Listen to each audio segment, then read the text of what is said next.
Hi, my name is Dan and I'm one of the tutors at the Only Good Vibes Music Academy. I'm really excited to be hosting a series of DJ tutorials in 2021. As part of this mini-series, I'm going to be giving you the basics around digital DJing. This will include using the basic controls on a DJ controller, teaching you how to beat match, how to loop, use audio effects, and a few other tricks and tips. The skills that I'll be demonstrating, you can apply to most other DJ controllers. So let's get started. So in front of me here, I've got a Pioneer DJ XDJ RX2. And in order to play music on it, you need to put a USB stick into one of the slots here. So the first USB slot here, you can use both. So if you're DJing with somebody else, you can have your own USB stick, they can put their own USB stick in too. Alternatively, you can use the second one for recording your DJ mixes, which is a brilliant feature. Okay, so we'll just wait for it to load up. There we go, and stop flashing, press USB 1, and this will show here on the screen a few options. So I'm just going to basically select a playlist on here, and going to select a couple of house music tracks just to begin with. So I've got a track selected, so I'm going to load it over onto deck 1, which is on this side. So you see that's going to load in now. And then if I just press back quickly, and I'll load in a second track on the other side. Okay, so just give you a brief overview of DJing. Basically the whole point of DJing is to be mixing music. So we can start off with a track on this side, and then we can blend in another track on this side here. So if you watch one of my other videos, I'll be going into a bit more detail in terms of how you can beat match two songs together. Some of the basic controls on the DJ decks here. So don't be overwhelmed with all the different buttons, colours, pots, things to twist and turn. To be honest, we only really use a few of them at a time, but there are some really important ones that you need to be aware of. Okay, so the most important one is the green flashing button down here. This is play and pause. And if I press it now, you'll hear the music starting.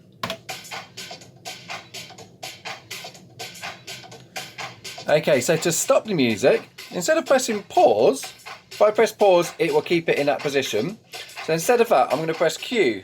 What Q does, it takes it right back to the beginning of the track, where you need to set your first cue point. So it's really important that you set your first cue point on the first beat of the bar. So in order to find that first beat of the bar, you can use the platter here, and you can move it forward, and then you can change the cue point. So if I press play, so I'm quite happy that is where the song actually starts. That's where the first beat starts. So immediately, as soon as I press play, I'm counting in fours. So 1, 2, 3, 4, 1, 2, 3, 4, and so on. So I'm happy that that is in the correct place. And then I'll do the same on this side over here. So I just find the first beat of the bar. You can zoom in a little bit more here, so we can see the waveforms a bit closer. And you can see there that that is the first beat. You can hear that's the first beat as well. So on these decks, might be slightly different on other DJ decks, but you have to hold your hand down on the platter and then don't let go. And then if you press Q on this side here, and then that set the cue point for me. Okay, so now I'm able to press play. And then if I press Q, that will go back to my cue point that I've set. And yeah, so the platter here, I can fast forward it, I can rewind it. So on some tracks, you might want to start the actual track a bit later on.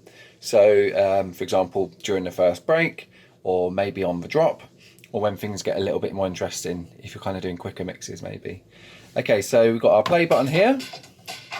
And yeah, if I press the Q button as well, if you hold down the Q button, it does actually play until you let go.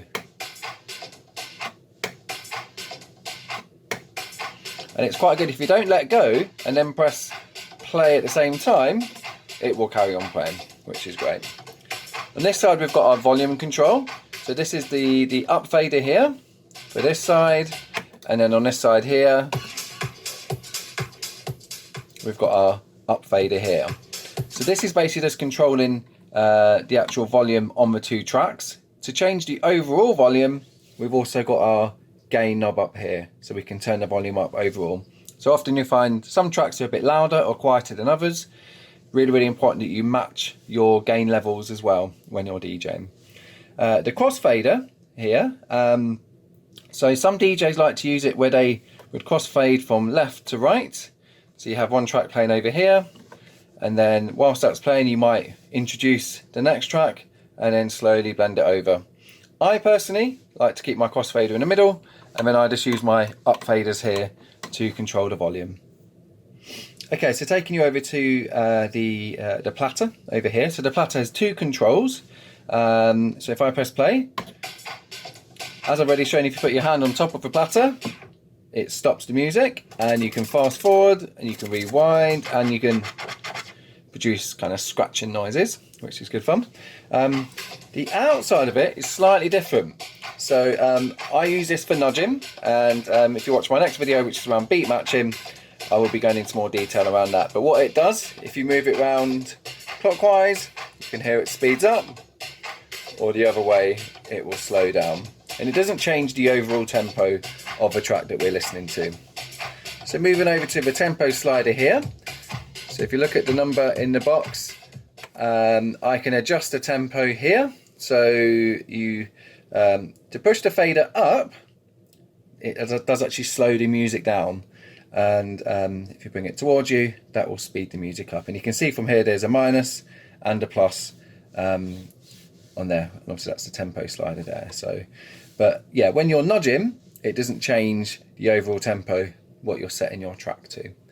And further down the line, I'll be going into a lot more detail in terms of using EQ, some of the color features on these decks, hot cues, the beat loops, the slip rolls, slip loop as well as the beat jump. So we'll be going into a lot more detail about those. Well, I hope you found that tutorial useful. Please stay tuned for the next tutorial, which is all about beat matching and mixing.